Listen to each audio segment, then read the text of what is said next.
నెల్లూరు జిల్లాలోని సోమశిల ప్రాజెక్టును సీఎం చంద్రబాబు సందర్శించారు. సోమశిల స్పిల్వే ఆప్రాన్ రక్షణ కట్టడాలను పరిశీలించిన చంద్రబాబు అక్కడే ఇరిగేషన్ అధికారులతో సమీక్ష నిర్వహించారు. అటు రైతుల ముఖాముఖిలో మైక్ పని చేయకపోవడంతో ఇకపై యాక్షన్లోకి దిగాల్సి వస్తున్నట్టు అధికారులకు వార్నింగ్ ఇచ్చారు సీఎం చంద్రబాబు.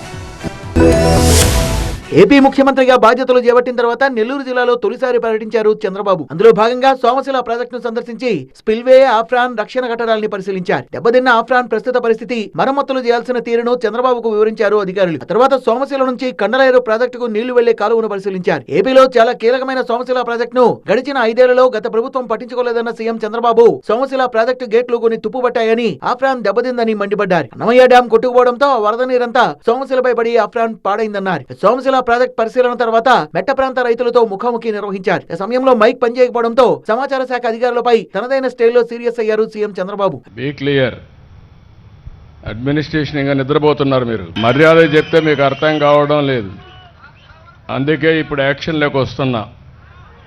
మర్యాద అయిపోయింది, ఇప్పుడు యాక్షన్ కూడా ఉంటుంది. Be careful. అడ్మినిస్ట్రేషన్ మొత్తం భ్రష్టు బట్టి మీరందరూ ఇష్టారాజ్యంగా అనుకుంటున్నారు. మంచిది కాదు అది.